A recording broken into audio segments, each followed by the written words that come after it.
Urgent, serious reinforcements have arrived at the front directly from abroad. Foreigners broke through to the front lines and wiped out Russian army positions. Putin is panicking, Moscow is surrounded by a ring of fire. Not a single day of peace. Ukrainian drones have put on a masterclass. The Kremlin is under attack, a coup is looming over Russia, and the throne is cracking beneath Putin's feet. They're no longer hiding it. Special forces won't help. The dictator, in panic, is clutching at his nuclear rattle. An unexpected twist. A counterstrike will hit the Kremlin. The US has declared the boomerang effect is in action. All this and more in our episode of Hellpoint. This has finally come to light. Foreign reinforcements have burst onto the front lines. Fighters from the US, Poland, and France are already at the front and are now mercilessly crushing the Russians. The first battles in the Kherson region have already been a real shock for the enemy. The Ukrainian armed forces have received unexpected but extremely powerful reinforcements. Putin's mercenaries are demoralized, fear in their eyes, chaos in their actions. The front line is ablaze at this very moment, and the fight against the Russian invaders is reaching a new level. What exactly are the foreign reinforcements preparing? The first details are coming up in the next segment. We will tell you about a very interesting standard unit of measurement, which flies out to bomb the enemy in occupied Kherson region.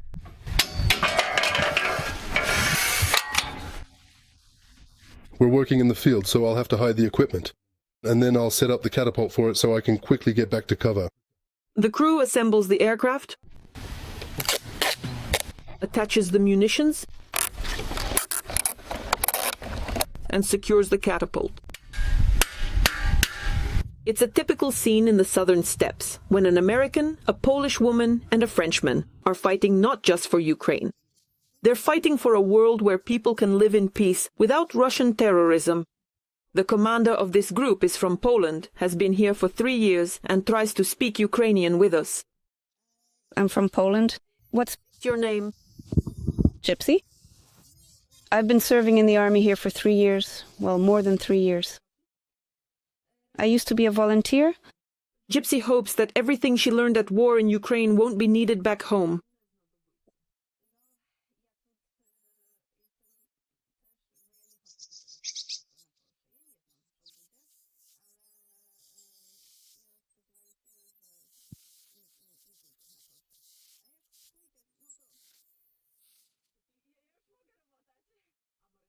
Kratos does everything he can to make the whole team as Ukrainian as possible. And he shows off his combat shirt. Oh yes, this is my pride and joy. I was given it in my first year in Ukraine, and I just love how I feel in it. It's a small company that makes and sells them online on Instagram. It has its own trident. When you're in combat, you don't have time to go and get tattoos often. And he tries to learn the language in all its forms. If we have the chance to bleep it out, well then, you know, it's... My personal favorite phrase is... It's something I say almost every day. And just the typical... Oh, fuck. Kratos is a fan of Kharkiv and Ukrainian cuisine. Vareniki, oh my sour cream, oh! You can have borscht with salo, with pampushki. And I'm sure Ukraine has a chance. We are here because we have a chance to win. But even if we didn't have a chance to win, we would still be here. The whole unit shares this sentiment. I'm French. I came to Ukraine in 2023. And before that, I was in the French Foreign Legion. I wanted to do something more in my military career because there was an escalation on the border of Europe which threatened security, and the security of my country as well. That's why I wanted to do something. Before it became too late. Frenchman Niche is a pilot who directs drones at the enemy. In civilian life, he is a chef, and in his free time between flights, he enjoys treating his comrades to French cuisine. The only thing he misses is the products made in the mountains. I live very high up in the mountains, so we have traditional products that you can only get there. So we have our own specific products. I miss the mountains at home, but unfortunately, Ukraine is very flat, except for the Carpathians. But we're not fighting there. Other than that, things are pretty good in Ukraine. And this is Ram, a 30-year-old graduate of the Institute of International Relations and the commander of a unit of foreigners. So, in the future, I could have possibly worked in our nation's diplomatic corps, but instead I am working in the Marine Corps, and now my international communication skills have truly come in handy. They've proven to be very useful. I got my first couple of people and realized that it was possible to work because, first of all, you can choose. There are actually a lot of people who want to join, a whole lot. And many of them are highly skilled specialists. There are people with a civilian background, and there are those who have either worked or fought or worked in some military structures. The full-scale war caught me in Germany. I was studying for my master's degree there, but decided to return. My father, of course, disapproved of my decision, but I asked him, how can you judge me if you are in the 5th Assault Brigade? You shouldn't. It is here, says the former international relations student, that he found himself and understands the motivation of people from all over the world who come to Ukraine. It's horror, but it's life. And many people come to see life, and they find themselves here too. They see blood, death, joy, the fact that someone survived, and that's life.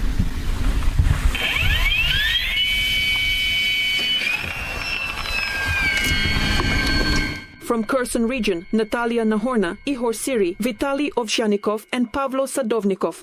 TSN 1+, Marathon. United News. This is a triumph. Our forces have taken control over Moscow. The sky over the Russian capital now obeys Ukrainian drones. A mega attack on the heart of Russia. Putin is in shock. The Kremlin is shaking. Fiery power struck with all its might. The armed forces of Ukraine broke through the defenses. Epic footage has spread across the internet. The critical moment has arrived. Russian air defense has vanished. The horizons are exposed. Our forces are on standby, preparing for a breakthrough. Could the final blow be delivered any day now? More on this in just a moment. Pickups with machine guns mounted on the roof around the perimeter, the Kremlin.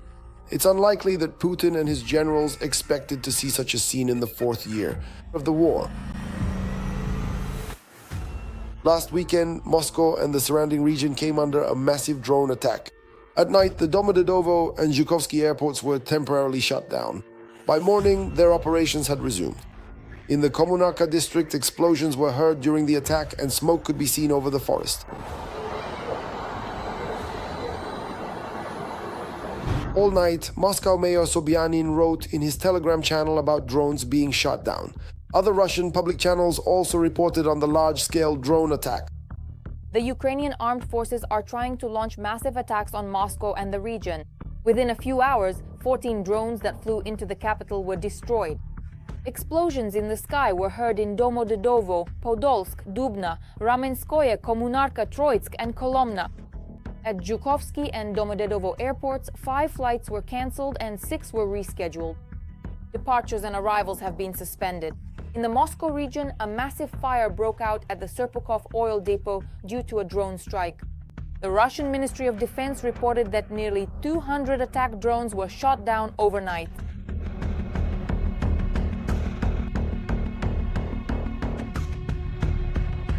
This is not the first time that the Russians themselves have recorded more than 40 Ukrainian drones heading toward Moscow. So we're just trying it out at this stage. We're really experimenting with the possibilities for bypassing the capital's air defense system, which is currently deployed there. But we understand that all of this is in fact specific retaliatory strikes and probing actions. Probing indeed how to deliver a more effective combined strike.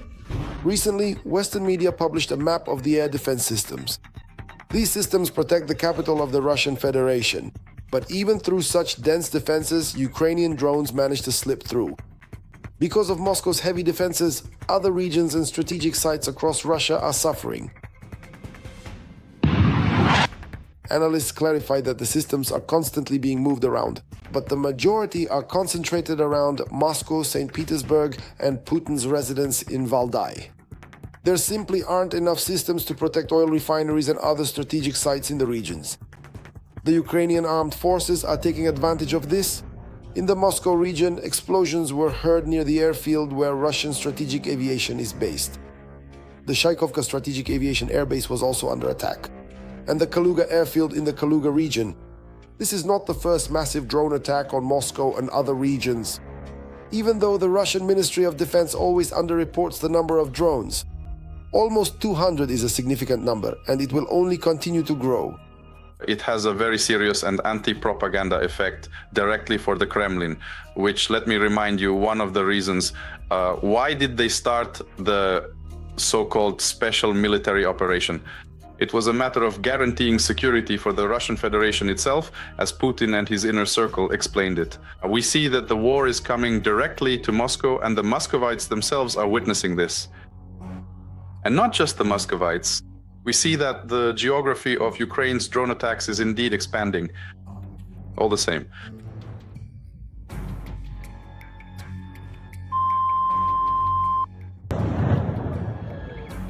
Before the start of the so-called special military operation, drones did not terrorize ordinary Russians, let alone Muscovites. Now, air raid sirens throughout the night are becoming a routine occurrence for Moscow, and perhaps now Russians will have questions for the master of the Kremlin. Questions and complaints. In an emergency, Putin has gone back to his old ways. Everyone had forgotten, and then suddenly, here it is again. The Kremlin's nuclear toy in all its glory. The dictator rolled out his trump card, the Burevestnik. In the US, they call it a flying Chernobyl. The dictator presses the button as if to say, let Washington be afraid. However, fear has boomeranged back to Russia, failure after failure, and on top of that, the fury of the White House. Trump immediately made a decisive statement. The Russian-flavored scare story is flying back in the opposite direction. Exclusive details. Don't miss what's coming up next. The Kremlin has once again boasted about its superweapon. Yet another no-analogs weapon for intimidation and propaganda. There's not enough gasoline. Factories are burning and the country is running out of money. It's a complete mess and so on, yet they keep trying to show off some kind of super weapon, their next so-called... This time they've brought out the nuclear missile Burevestnik into the spotlight. And Putin did it personally. He said that supposedly they had conducted tests of this nuclear cruise missile. Of course, successfully.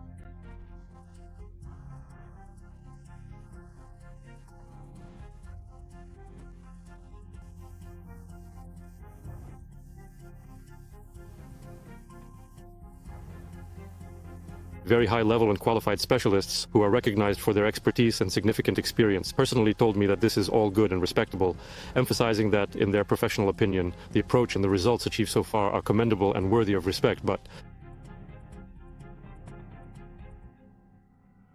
in the near historical future, it's unfeasible. And now, these are the decisive tests. The Burevestnik tests themselves supposedly took place on October 21st, according to Gerasimov. The results?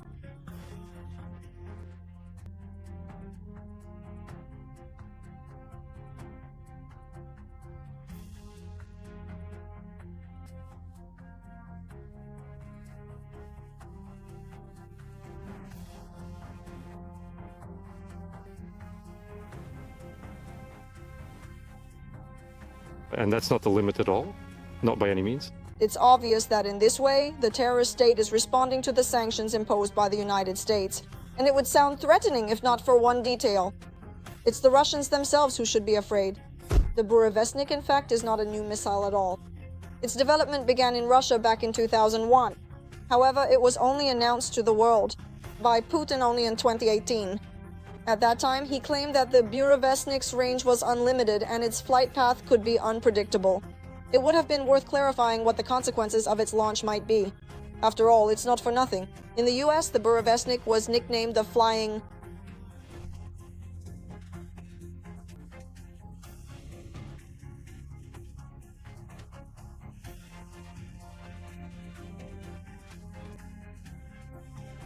That's quite a big name. And no sane person wants that. The Americans had already abandoned this anti-environmental project by then. The Kremlin wasn't interested in the consequences, so the development continued. But a disaster still happened. Remember, there was an explosion in Neonoxa, a nuclear one, an unclear nuclear one, and it was their Burevestnik missile that blew up. This incident happened in 2019. That's when the tests ended in a radioactive disaster. Employees of Rosatom and the Ministry of Defense were killed. However, this is far from the first and certainly not the last time that nuclear missile tests have gone completely off plan. Just last September, another so-called analog net Sarmat exploded during a silo launch. At that time, satellite images captured severe damage to the launch complex, and at the site of the launch silo, there was a huge crater. Returning to the Burevestnik, up to now, there have been reports of 13 missile tests. Of these, only one is considered successful. At that time, the missile flew 35 kilometers, and the longest Burevestnik flight lasted only 2 minutes. That was exactly when it covered those 35 kilometers. At the same time, the Kremlin, of course, never missed a chance to boast about successful tests, without any evidence whatsoever. Putin himself claimed a successful Burevestnik flight, and in October, The year was 2023. Throughout this time, everything that was discussed, promised, or claimed was, as expected, accompanied only by words and statements, with no actual evidence or physical demonstrations to support those claims. So, even if they did manage to produce a single missile of this type, one has to wonder, what is the real purpose or significance of having just one such missile? Does it truly make a difference, or is it simply a symbolic gesture without any real impact? Trump reacted instantly to the claims about Burevestnik tests and was unimpressed by the nuclear club. On the contrary, he reminded everyone that a nuclear submarine is stationed off the Russian coast. And he urged Putin to focus on ending the war he started against Ukraine rather than on missile tests. I don't think what Putin is saying is appropriate. He should put an end to the war, a war that was supposed to last 1 week but is now in its 4th year. That's what he should be doing instead of testing missiles. But the Kremlin has no plans to stop its nuclear games. On the contrary, they're even threatening that the missile will soon be put into service with the Russian army. Putin has ordered the missile to be prepared for this. It is expected that this could happen in 2 years, that is, in 2027. But is there actually anything to deploy? Every voice matters. Join our community, support independent journalism, and help us bring you the truth from Ukraine. Become a member of Ukraine today. Join us now. Putin is in a panic. The Kremlin is trembling with fear of a possible coup. The bunker dictator, who for years seemed to have everything under control, now sees conspiracies around every corner. His closest allies are turning away, the elites are preparing to flee, and the generals are whispering about a new era without the leader. A storm is brewing under the Kremlin's dome, and the power built on lies is starting to crack at the seams. Putin nervously rushes between offices, demanding purges and inspections, but it's already too late. The throne is shaking. The countdown has begun. Has what everyone was once afraid to even speak of finally begun? We'll talk about this in just a moment. For almost a quarter of a century, Vladimir Putin has been building a system of personal power in Russia, a totalitarian state where any dissent is punished. The regime is cemented by fear. But today, this monolith is starting to crack. The Russian dictator is in a panic, terrified of losing his grip on Russia. As the Telegraph writes, the bunker dweller carefully guards his regime against any threats. Recently, the FSB accused Mikhail Khodorkovsky and 22 other members of the Russian anti-war committee of preparing a coup d'etat. According to the security service, the organization is allegedly planning a violent seizure of power and the overthrow of the constitutional order. This tells us that the Kremlin is paranoid. Putin is looking for enemies in an attempt to strengthen his regime. John Herbst, senior director of the Eurasia Center at the Atlantic Council and former US ambassador to Ukraine. After spending 10 years in a Siberian prison, Khodorkovsky was released in 2013 and fled to Europe, where in 2022 he founded the Anti-War Committee. In an interview with The Telegraph, he stated that the FSB's accusations reflect the Kremlin's fear of the future and the issue of power transfer. What do we have in Russia? A prime minister whom no one elected. He was appointed by Putin. Courts appointed by Putin. A parliament, seats in which were filled as a result of rigged elections, and whose legitimacy no one believes in. Mikhail Khodorkovsky, Russian entrepreneur and publicist. They couldn't care less about the liberals who fled after being neutered. They're not afraid at all. They're not afraid of each other. Of the same predators, those who circle around you and look you in the eye every day, swearing loyalty. These are the ones who can, and Putin knows this perfectly well. And Prigozhin's mutiny, even if it was staged, clearly showed that no one would defend him. Neither the National Guard, nor the police, nor the rank and file, nor the generals. No one cares. No one gives a damn. And that's why Putin is afraid. In fact, fear is becoming the key word. The dictator is cornered and the economic situation only heightens the anxiety. Russia's Minister of Economy, Maxim Reshetnikov, has admitted that the country is on the verge of recession. The banking system is suffocating under the debts of defense enterprises. According to Harvard analyst Craig Kennedy, $190 billion in loans have been issued by defense industry companies without guarantees. And now this bubble could burst at any moment. This has shut down half of Russia's oil refineries, driving the country into huge lines at gas stations and a fuel shortage. And the new sanctions over Akana have only intensified it. The blow. Donald Trump imposed the harshest restrictions since the beginning of the war. The giants Rosneft and Lukoil have come under fire. Now China and India are reducing their purchases of Russian oil. Almost 3 million barrels per day are at risk. And along with them, half of the Kremlin's income. But Putin is afraid not only of internal threats, but also of external ones. The dictator is pulling more and more air defense systems toward the Kremlin. There are already 5 layers of defense around the capital. S-300 and S-400 systems are being brought in from all regions. The Ukrainian armed forces have caused a real sensation at the front. The enemy command simply dissolved under the onslaught of our power. The Kremlin elite fell before they even realized what had happened. Ukrainian vengeance erupted with such force that Moscow was left reeling. Putin's special forces, once used to frighten the world, are now just a memory. This is a disaster that has already been dubbed the loudest failure of the year. Exclusive details are coming up in the next segment. Over 3,000 kilometers. That is the current length of the front line between Ukraine and Russia. Of that, nearly 1,000 kilometers are active combat zones. Hundreds of kilometers where Ukrainian defenders break the backbone of an army once called the second strongest in the world every day. And every meter of this line is a story of courage, loss, and unbreakable will. At this frontier, not only columns of equipment and infantry are destroyed, but also Russia's military elite. Since the start of the full-scale invasion, Ukrainian fighters have eliminated dozens of special forces operatives from the elite Senej and Kubinka units. Those whom even in Russia are called the elite of the elite. Losses of such fighters are especially painful for Russia. Each of them is not just an ordinary soldier, but a specialist who has undergone years of training. Training a single officer like this takes years and requires significant resources. Recently, a documentary film about the elimination of the sabotage and reconnaissance group of the Special Purpose Center Sinish, which operated in the Chernihiv region, was released to the public. This operation became one of the most successful since the beginning of the full-scale war. Ukrainian intelligence officers of the 54th Separate Reconnaissance Battalion, together with border guards of the 105th Detachment named after Prince Volodymyr the Great, eliminated 6 enemy officers. The bodies of those killed, as well as weapons and equipment, were seized. They enter Ukrainian territory with GoPro cameras turned on, and they record all their activities. Their activities, if you can even call them that, are killing, sabotage. This is essentially terrorism. And first they show this to their perhaps commanders or superiors to report back, yes, that's the first thing. And secondly, they actually post all of this content online for everyone to see. In this way, they are attempting to intimidate and frighten people. And there are even videos with titles such as How I Spent That Summer, which are shared publicly on the internet.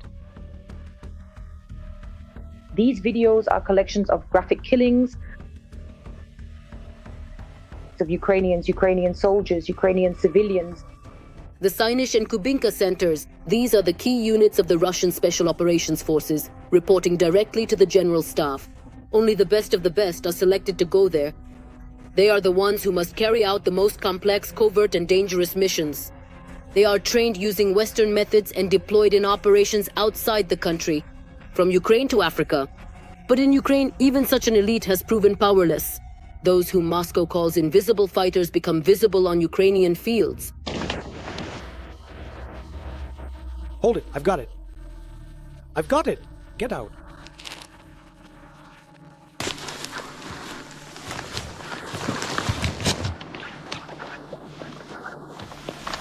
According to the I Want to Live project, during the war, Ukraine has eliminated at least 58 fighters from Russian Special Operations Forces, the GRU, and the FSB. For the enemy's army, these are not just losses. It's a blow to the core personnel, to those who were supposed to conduct reconnaissance, coordinate operations, and prepare new acts of sabotage. And while Russian propaganda continues to talk about precision weaponry and the professionalism of its army, the reality is completely different. On a front line stretching over 3,000 kilometers, Ukraine is not only holding the line, but is also methodically eliminating those whom the Kremlin considers untouchable.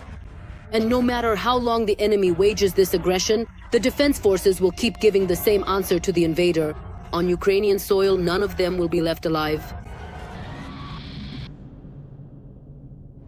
That's all from me for now. This was me, Darina Hatsakalo. Even more scorching news in our next broadcast.